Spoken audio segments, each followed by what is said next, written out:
আর মনে হয় বাগান করতে পারবো না। এটা ভাবতে ভাবতেই মনটা বেশ কিছুদিন ধরে খুব খারাপ ছিল, তাই নিয়েই বাগানের কাজ করছিলাম। কিন্তু গতকাল ভিডিওর মাধ্যমে যখন আমি আমার দুঃখের কথাগুলো আপনাদেরকে জানিয়েছি, তখন থেকে এত এত কমেন্ট এসছে, এত উৎসাহ পেয়েছি আপনাদের কাছ থেকে। আপনারা যে আমাকে এতটা সাপোর্ট করবেন, এতটা ভালোবাসা দেবেন এবং একে অপরের সাথে আমাদের এত সুন্দর সুখ দুঃখ ভাগ করে নেবেন, এটা আমি ভাবতেই পারিনি। তাই জন্যে আজ মনটা খুব ভালো ছিল, অনেক উৎসাহ পেয়েছি আপনাদের কাছ থেকে। তার জন্য আমি আপনাদের কাছে অনেক কৃতজ্ঞ।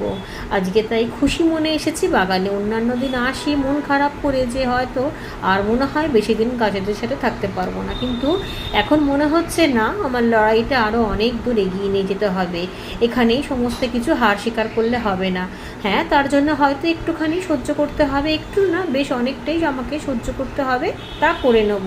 গাছ যখন ভালোবাসি তখন আর অসুবিধাটা কোথায়। এই গাছপালা আমার সন্তানদের থেকে কোনো অংশে কম নয়। আমি যেমন আমার সন্তানদের জন্য অনেক কিছু সহ্য করতে পারি, তেমন গাছের জন্য অনেক কিছু সহ্য করতে পারি।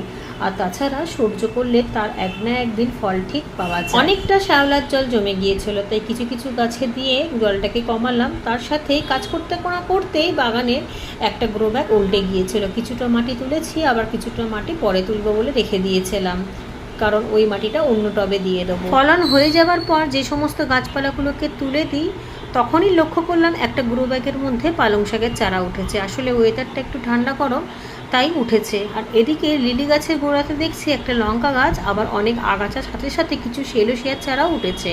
তাই ভাবলাম আগাছাগুলোকে তুলে দেবো। আর লঙ্কা চারাটা যেহেতু খুব ছোট, তাই কয়েকদিন পর তুলবো অন্য একটা জায়গার মধ্যে। অনেক সময় আপনা থেকেই যে চারাগুলো ওঠে সেগুলো কিন্তু ফলনটা খুব ভালো দেয়, আবার অনেক সময় আমরা যত্ন করলেও অতটা ভালো হয় না। আর সেলোসিয়ার চারাগুলো আপাতত এই টবের মধ্যেই রাখবো, কারণ এই গাছ খুব একটা বড় হয় না। এটা যেহেতু ছোট ভ্যারাইটির, তাই এর মধ্যেই থাক। ফুল গাছই তো হবে। আর লিলি গাছগুলো তো যত্ন করছি, জানি না ফুল পাওয়া যাবে কি যাবে না, তবে যত্ন করে ভালোভাবে রাখার চেষ্টা করছি।